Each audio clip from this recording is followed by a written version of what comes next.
पश्चिम बंगाल में मौलाना अब्बास सिद्दीकी की party Indian secular front के साथ गठबंधन करने की बात पर कांग्रेस के बीच आपसी विवाद देखने को मिला, जो कि उपहासपूर्ण है। इसमें आनंद शर्मा, जो कि वरिष्ठ कांग्रेस नेता हैं, उन्होंने बंगाल कांग्रेस प्रमुख अधीर रंजन चौधरी पर निशाना साधा है और कहा है कि यह जो गठबंधन हुआ है वह कांग्रेस की विचारधारा के अनुरूप नहीं है। विडंबना यह है कि केरला और असम में पहले से कांग्रेस का इस प्रकार की पार्टियों से गठबंधन है। केरला में यूनियन मुस्लिम लीग और वहीं असम में बदरुद्दीन अजमल की party Assam United democratic front के साथ कांग्रेस गठबंधन में है। ऐसे में सिर्फ बंगाल के गठबंधन पर निशाना साधना एक सुविधा अनुसार सेलेक्टिविटी के अलावा कुछ नहीं है। और सिर्फ ऐसा नहीं है कि इन चुनावों में कांग्रेस इस प्रकार के गठबंधन कर रही है। आपको याद दिला दूं, 2012 तक असदुद्दीन ओवैसी की party all India Majlise Ittehadul Muslimeen यानी EIMIM यूपीए सरकार में एक सहयोगी पार्टी रही थी और 2012 आते आते जब उसे यह आभास हुआ कि कांग्रेस ज्यादा लंबे समय तक नहीं चलने वाली, तो वह इससे अलग हो गई और अपनी मुस्लिम राजनीति करने लगी। ऐसी बहुत सारी पार्टियां हैं जो एक संप्रदाय के अनुरूप राजनीति करती थी, जैसे कि शिवसेना, जिसे एक अल्ट्रा हिंदुत्व पार्टी माना जाता था, लेकिन जब उसने 2019 में कांग्रेस और एनसीपी के साथ सरकार बना ली तो उसके ऊपर से यह टैग हट गया। विडंबना यह है कि जब भाजपा ने जम्मू कश्मीर में महबूबा मुफ्ती की PDP के साथ सरकार बनाई थी तो उस पर यह सेक्युलर का टैग नहीं लग पाया था, और जब यह सरकार का गठबंधन टूट गया तब वापस से भाजपा को वही सांप्रदायिक पार्टी का टैग मिल गया। ऐसे में कौन सी पार्टियां हैं जिन्हें सेक्युलर टैग मिल सकता है? सबसे ज्यादा ऐसा दावा करने वाली कांग्रेस और वामपंथी पार्टियां हैं, लेकिन 1947 यानी कि स्वतंत्रता के समय से ही वे जैसी राजनीति कर रही हैं, उसे कहीं से भी सेक्युलर नहीं कहा जा सकता। उनकी राजनीति में हमेशा से एक हिंदू फोबिक का एलिमेंट रहता है और ऐसा वे इसलिए करती हैं ताकि मुस्लिम वोट बैंक को अपनी ओर आकर्षित कर सके।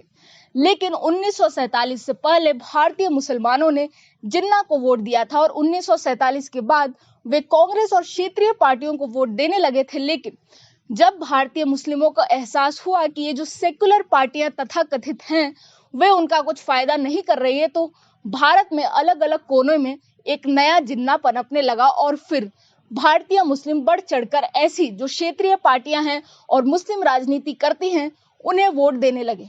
ऐसे में जो सोनिया गांधी की यूपीए सरकार है, जो 2004 में सत्ता में आई थी, उससे पहले तक कांग्रेस कम से कम यह ढोंग करती थी कि वह बहुसंख्यकों और अल्पसंख्यकों के बीच एक तालमेल, एक संतुलन बना रही है।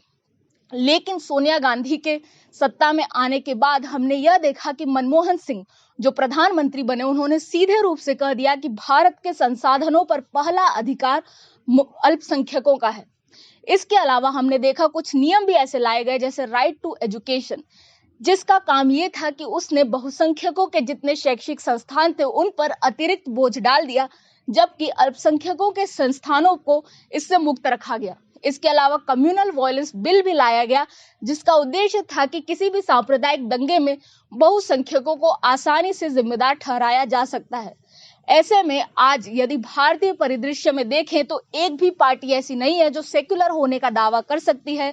कांग्रेस, जिसने सेक्युलर होने का सर्वाधिक दावा किया है, उसने न तो जो सेक्युलरिज्म का असली कॉन्सेप्ट है जो यूरोप से आया है कि स्टेट और धर्म के बीच दूरी रहेगी, न उसका पालन किया, न कि भारत का जो कॉन्सेप्ट है कि सभी संप्रदायों को बराबर रूप से अधिकार दिए जाएंगे, उसे फॉलो किया। इस प्रकार से भारत में सेक्युलर राजनीति देखने को नहीं मिलती। और जो पार्टियां अपने नाम में ही मुस्लिम लिखती हों वह तो सेक्युलर हो ही नहीं सकती, और एक मौलाना की पार्टी जो अपने नाम में सेक्युलर लिख देती है वह लिखने से सिर्फ सेक्युलर नहीं हो जाती।